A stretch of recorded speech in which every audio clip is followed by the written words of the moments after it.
this character said this about themselves. They said that they are stale and well past their prime. And I'm just like, I cannot believe a character that looks like this would dare to say words like that. It legitimately stun-locked me. I felt like I was in the middle of a video game getting CC'd, because I was just like, dude, there is no way anyone in their right mind, headspace, would say this about themselves unless their life is just absolute dog crap, unless they're living a very bad life. And that's exactly the case. That is exactly what type of lifestyle our main female character is living, and so let's dive headfirst into it. So as you can see, I'm doing another recommendation today. The series title is Tears on a Withered Flower. I just discovered this series today. I sat down and literally I read chapter 1 all the way to literally chapter 7, and it was an emotional roller coaster. There's more chapters in this. I believe there's like 30-something chapters already out, but the point of the matter is today I'm just going to be talking about chapter 1 through chapter 7, and basically what has been going on, and recommend it all to you. So first off, we need to talk about the premise and why our main female character is even saying this about herself.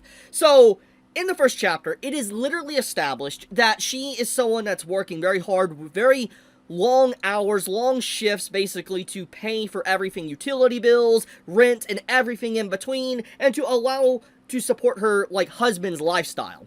So, she comes home one day, and she sees that her husband, not boyfriend, husband, is cheating on her. And if you're wondering what the husband looks like, he looks like this. This is what he looks like. But basically, she walks in and she finds out that he is a cheater. And from everything that is established, she doesn't confront him about it. She doesn't say anything to him. But it's clear that cracks and rifts begin to form between the characters, and eventually they start to grow distant, further apart as time goes on.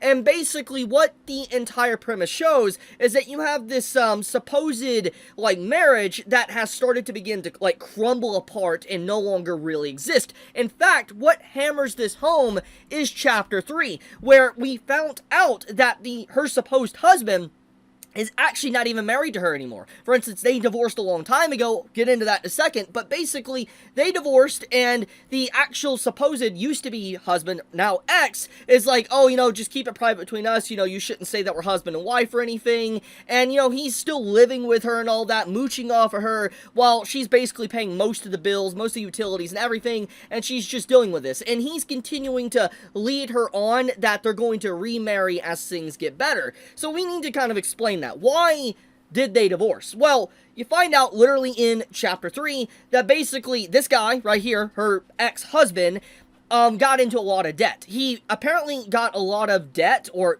got a lot of money from people, and used her name to get a lot of money, which he's not just in debt, but now she's in debt thanks to his actions. And because of however the debt was, I don't know the full circumstances because it hasn't been completely explained yet, but basically they got divorced to be able to handle the debt problem. And that's what led into the situation on why they're divorced. So, you fast forward a few years, obviously the relationship has started to kind of split quite a bit. I mean, obviously, you know, when you have someone cheating on you, it's clearly not a happy relationship. Things are not working. Things are not functioning. The relationship is toast. It's over. It's done. GG. So, anyways, we fast forward to the current present and what is going on in the story. Basically, our main female character is going day by day, working, basically living like a husk. She doesn't really have anything to really look forward to. She just wears these old clothes. She puts off anything to be able to replace it because she wants to save money to be able to pay off the debt that her own husband or ex-husband created. And then, as it continues on, you see that the ex just treats her so horribly. Like, look what he said about her when they were laying together. He's like, you're about as romantic as a stick, but here I am, still living with you. Like, that is so horrendous to say to your partner, especially when you're the one paying for his entire way. It's so gross. And so, obviously, since it's clear that this is a drama romance story, one thing led to another, and eventually our main female character is starting to find someone that loves her for who she is. For instance, in this chapter, she basically confronts this guy that's been visiting her job everywhere she goes, and they're now starting to hit it off and just start talking.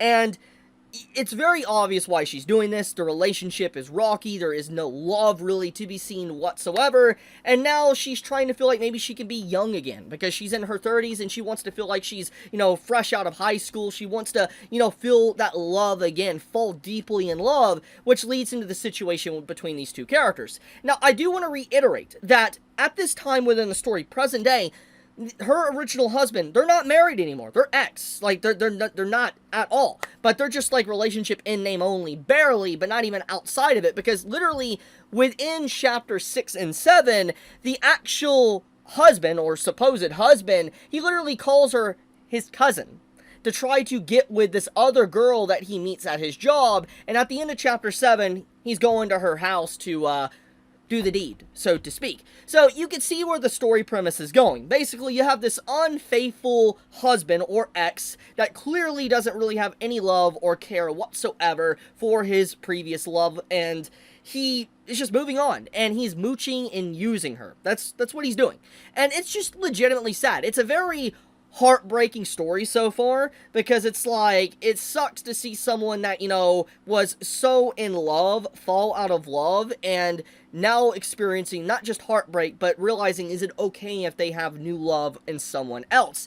It's a great story so far. I really like it. Like, if you're wanting a good romance, highly recommend Tears on a Withered Flower.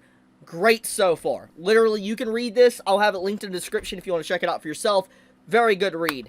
But, I guess I want to wrap it up there, honestly. Like I said, if you like romance, you like drama, some pretty good drama at that, you're gonna like it. The art's very good. I mean, just gonna say, love the female character's design. Absolutely incredible female character design. But, yeah, I still, this irks me, man, that she said this about herself. That's crazy. Actually crazy. But, okay. Anyways, link is in the description if you want to read it. Be safe, stay healthy, love you guys. Chibi out.